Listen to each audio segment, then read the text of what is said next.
আসসালামু আলাইকুম এভরিওয়ান।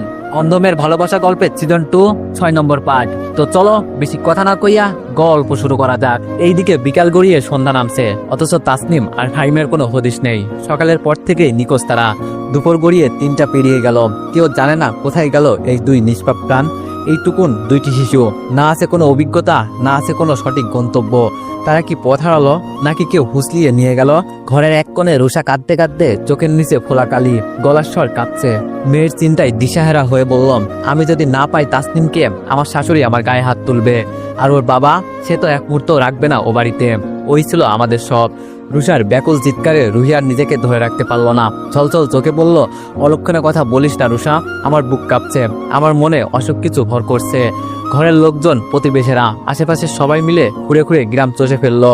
পুকুর ঘাট, মন্দিরের পিছনে, বাজারের পাশে, এমনকি ঝোপঝাড়, সব জায়গা তন্ন তন্ন করে খোঁজা হলো, কিন্তু কোথাও তাদের ছায়া নেই।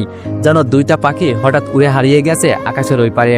অবশেষে মা চুপচাপ উঠে দাঁড়িয়ে আকাশের দিকে তাকিয়ে ফিসফিস করে বলল, ওরা কি পদ্মবিলের দিকে যায়নি? সেই বিলটা, সেই কালো জলের বিল, যদি সেই বিল ওদের গিলে ফেলে? মায়ের কথা শুনে সবাই স্তব্ধ। এক নিঃশ্বাসে রুষা ছুটে গেল সেই বিলের দিকে। পিছনে আর কিছু ভাবার ফুরসত পেল না। বিলের ঘোলাটা জল যেন ভয়ঙ্কর নিশ্চুপ, তার বুকের গহীনে যেন হাজার রহস্য। সেই পদ্ম ফুলে ঢাকা জলের নিচে যদি লুকিয়ে থাকে কোনো অঘটন। ডুবুরি নামানো হলো বিলের জলে।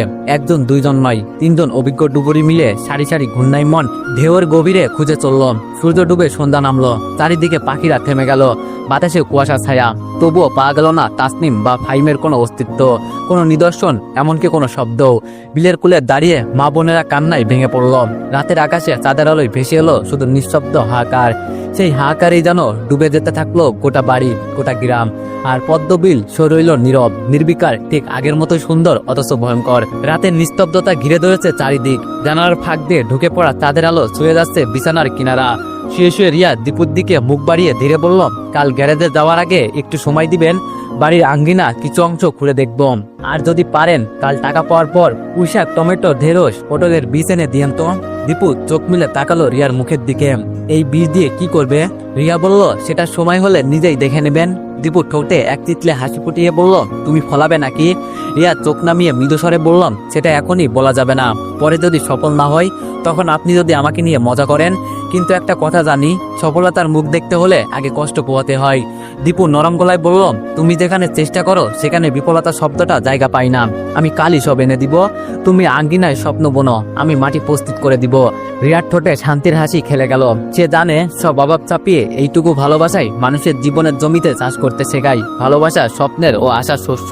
তারা দুজনেই জানে একদিন এই ঘরের পাশেই সবুজের নরম ঘ্রাণ উঠবে, আর সেই ঘ্রাণেই মিশে থাকবে তাদের লড়াইয়ের গল্প। ঘর জুড়ে নিঃশব্দতার মাঝে শুধু কান্নার শব্দ। রাত পেরিয়ে ভোর হলো, কিন্তু ঘুম এলো না কারোর চোখে। রুষা জ্ঞানহীন ভিতর হয়ে পড়ে আছে বিছানায়, বুক ছেড়ে উঠছে হাহাকার। রুহি মাথায় হাত দিয়ে কাঁদতে লাগলো, আমার নারী ছেড়ার ধন, আমার সোনা ফাহিম, কোথায় গেলি রে তুই? আমার মানিককে কেউ এনে দে, কেউ এনে দে। যে যা চাই আমি দিমু, যা খরচ লাগে আমি দিমু, আমার ছেলেকে শুধু ফেরত দে। কাঁদতে কাঁদতে কথাগুলো বলতে লাগলো সে। যখন যা চাইতো আমি দিতাম, লুকিয়ে লুকিয়ে তাকে ভালো ভালো খেতে দিতাম। ওর চোখে আমি পানি দেখলেই বুকটা ছিঁড়ে যেত রে। আমার ছেলে, আমার বুকের মানিক, আমার ছেলে। তার মুখ থেকে শুধু সেই একটি শব্দ বারবার ঘুরে ফিরে বের হতে লাগলো, আমার ছেলে, আমার ফাহিম। ঘরের বাতাস ভারী হয়ে উঠলো মাতৃত্বের এই আকুতি আর বুকপটা আত্মদানে। ভোরের আলোয় ডিম ধরে দাঁড়িয়ে রইল পুরো বাড়ি। পদ্মবিল জানো আরো ভয়াল, আরো নীরব। আর দূরে কোথাও নিবু নিবু বাতাসে জানো ভেসে আসছে রুহির সেই চিৎকার, আমার ছেলে। নির্গুণ এক রাতের ভার নেই যখন তার পাশটা নিস্তব্ধ, তখন পূর্বাকাশে ধূসর আলোয় ফোটার আগেই দীপু উঠে পড়ল। রিয়াকে না জানিয়ে চুপি চুপি বেরিয়ে গেল ঘর থেকে। বাড়ির আঙ্গিনায় দাঁড়িয়ে খানিকক্ষণ তাকিয়ে রইল ফাঁকা জমিটার দিকে। এক পাশে ধারে বসে পুরানো কোদালটা হাতে নিল। মাটির গায়ে প্রথম কোপ বসাতে গিয়ে তার চোখে ভেসে উঠল তাদের স্বপ্ন, নতুন করে বেঁচে থাকার লড়াই।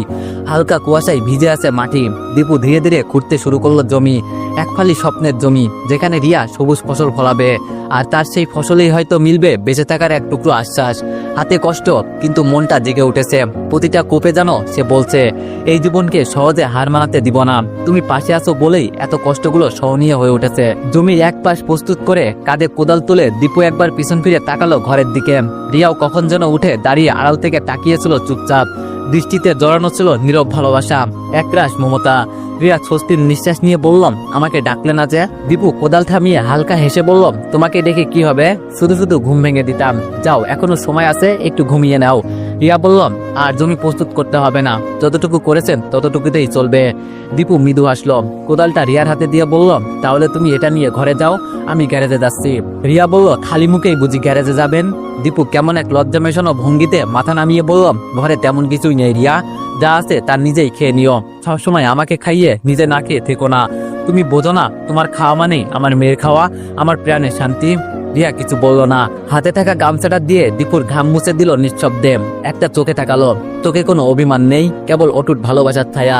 তারপর ধীরে বলল, কষ্টের ভাতেই যদি ভালোবাসা থাকে তবে সেই আমার প্রিয় খাবার। দীপু বলল, লোকে মুখে শোনা, অভাব যখন দরজায় এসে দাঁড়াই, ভালোবাসা তখন জানালা দিয়ে পালাই। তাই এই অভাবের সংসারে এই যে নিজে না খেয়ে আমাকে খাওয়ানো, তোমার এত ভালোবাসা আসে কোথা থেকে ম্যাডাম? রিয়া হেসে দীপুর চোখের দিকে তাকিয়ে রইল কিছুক্ষণ, তারপর নিচে সরে বলল, আপনি না খেলে আমার খাওয়াটা গলায় আটকে যায়। ভালোবাসা মানেই তো একে অপরকে আগলে রাখা, আপনি না থাকলে আমার খেয়াল রাখবে কে? দীপু পা থামিয়ে এক প্যাক পা করে আবার ফিরে এলো রিয়ার কাছে। চোখে মুখে ক্লান্তি থাকলেও সেই চেনা কোমলতা ঠিকরে পড়ছিল তার গলায়। তোমার জন্যই তো বেঁচে থাকার মানে খুঁজি রিয়া, যেই মুখে আমার রুটি তুলে রাখো, যে চোখ আমার না খাওয়া দেখে জলে ভরে ওঠে, তাকে খুশি রাখতে না পারলে আমি কেমন করে স্বামী হই? রিয়া চোখ নামিয়ে ফিসফিস করে বলল, তবে চলুন একটু পান্তা ভাত বানিয়ে দিই, এই পান্তা ভাতে হয়তো ক্লান্তি কিছুটা কমবে আপনার। দীপু হেসে বলল, তুমি যে পাশে আসো সেটাই আমার জন্য পুরো এক পান্তা ভাতের কারখানা, তবু তোমার হাতে বানানো পান্তা ভাতে অন্যরকম তৃপ্তি আছে। চলো আজ এভাবে একটু সুখ খুঁজে নি পান্তা ভাতে। রিয়াও হেসে পড়ল মৃদু স্বরে। দুজনের পায়ের চাপ জড়িয়ে যেতে লাগলো উঠোনের ভেজা ধুলোর সঙ্গে, যেখানে প্রতিটি কষ্টের মধ্যে ছড়িয়ে আছে ভালোবাসার একটা নরম আলোর রেখা। ভাতের থালায় খানিকটা জল ঢেলে পান্তা বানিয়ে নিঃশব্দে নিয়ে এলো রিয়া। দীপুর সামনে থালাটা রেখে নিজেও পাশে বসে পড়ল। দীপু চামচ হাতে নিয়ে নিজের হাতে রিয়াকে খাওয়াতে লাগলো। রিয়া বলল, আজ কেন জানি তাসনিম আর ফাইনকে খুব দেখতে ইচ্ছা করছে। দীপুর কণ্ঠটা যেন হঠাৎ ভারী হয়ে এলো। রিয়া মৃদু স্বরে বলল, এই বাড়িতে বাচ্চা বলতে তো ওরাই ছিল, যখনই আসতো পুরো বাড়ি যেন প্রাণ ফিরে পেত। হাসি কান্না দৌড়ঝাঁপ সবই একরাই জীবন ছিল ওদের মধ্যে। বড়রা ভুল করেছে, সিদ্ধান্ত নিয়েছে, কিন্তু শিশুরা তো কোনো দোষ করেনি, তাই হয়তো তাদের কথা বেশি মনে পড়ে। দীপু ভারী কণ্ঠে বলল, হয়তো। গ্রামের লোকেরা এবার আর কোনো সন্দেহ রাখলো না, ফাহিম আর তাসনিমকে এই কালো বিলি গ্রাস করেছে। এই নিরীহ শান্ত প্রকৃতির মুখোশের আড়ালে লুকিয়ে থাকা সেই মরণ ছায়া, যার সৌন্দর্য শুধু নয়, রয়েছে এক ভয়ঙ্কর আত্মা, যা তরতাজা প্রাণ টেনে নেয় নিজেদের তলে। বিলের পারে মুখ থুবড়ে পড়ে রইল রুষা, অচেতন নয় কিন্তু জ্ঞানের অতল গভীরে হারিয়ে যাওয়া এক গর্ভধারিণী মা। তার ঠোঁট কাঁপছে, চোখ অশ্রু শূন্য, ভেতরটা যেন খালি হয়ে গেছে। একটা মেয়ে, একটাই তো ছিল আমার প্রাণ, আমার পরিচয়, ওকে ছাড়া আমি ফিরবো কোথায়, কার কাছে? কেউ জবাব দিতে পারলো না। গ্রামের হুজুরেরা এসে বললেন, এই বিল শান্ত নয়, এটার পেট জুড়ে আছে লোভ, খাসির তরতাজা রক্ত চাই ওর, তবে হয়তো ফিরিয়ে দিবে হারানো দুটো প্রাণ।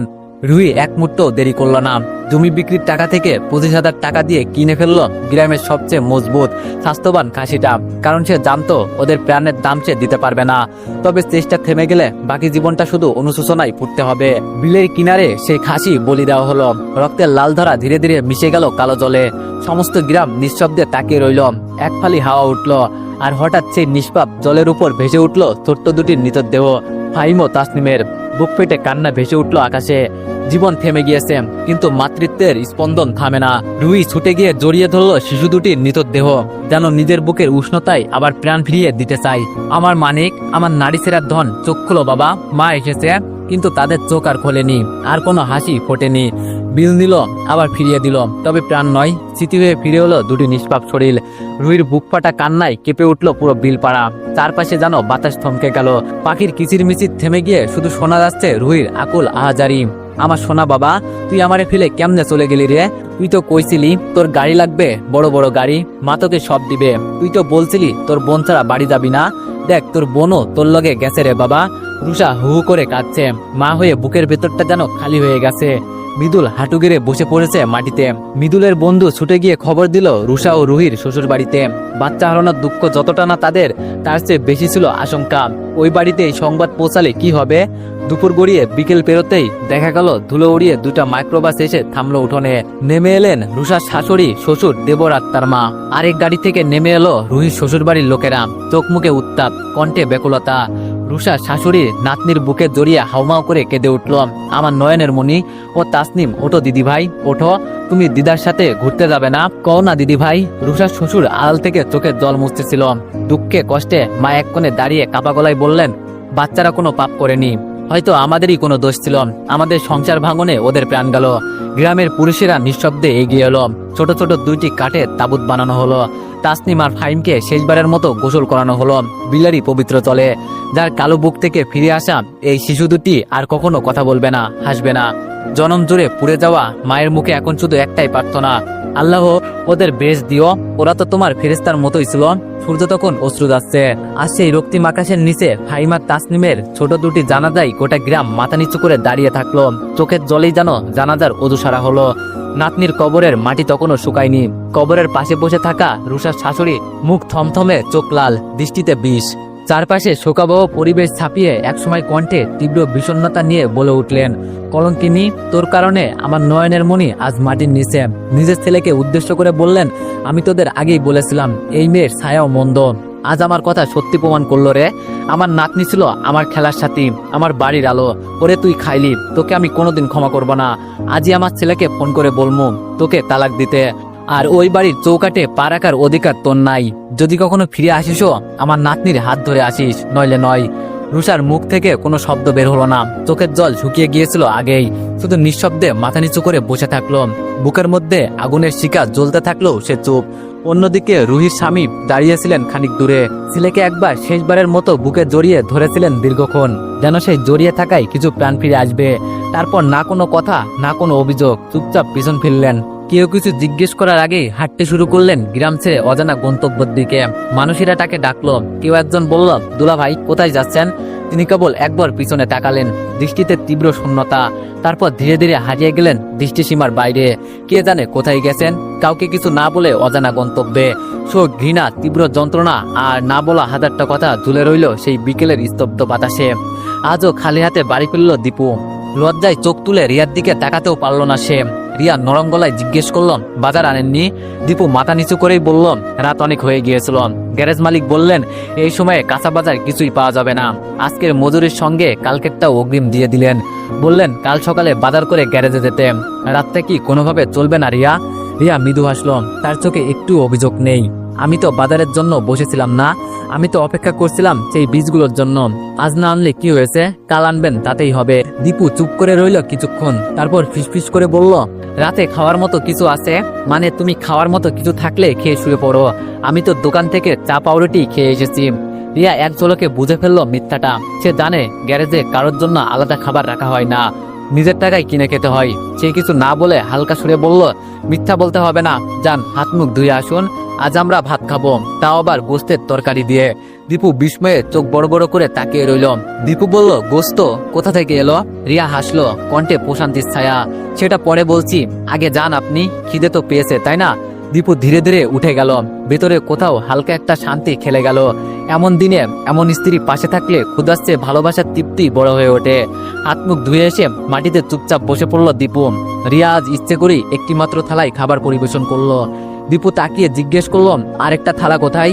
হালকা হেসে বলল, আপনার সঙ্গেই তো খাবার অভ্যাস হয়ে গেছে, আজকে আপনার হাতে খাওয়ার সৌভাগ্য আমার হবে না? দীপু এক ঝলকে তাকিয়ে রইল কিছুক্ষণ, তারপর নরম গলায় বলল, এসো আমার পাশে বসো। রিয়া ধীরে পাশে বসতে দীপু আদর করে ভাত তুলে দিতে লাগলো মুখে। মাঝখানে হঠাৎ জিজ্ঞেস করলো, এখন বলো তো গোস্তের তরকারি এলো কোথা থেকে? রিয়া ভুরু নাচিয়ে হাসলো। রিয়া বলল, কাকির শরীরটা আজ খুব একটা ভালো ছিল না, ওনার ঘর যেটে মুছে রান্না বান্না করে রান্নাঘরটা গুছিয়ে দিয়েছিলাম। খুশি হয়ে তিনি এক বাটি গোস্তের তরকারি হাতে দিয়ে বললেন, দীপুকে নিয়ে খেয়ে নিও।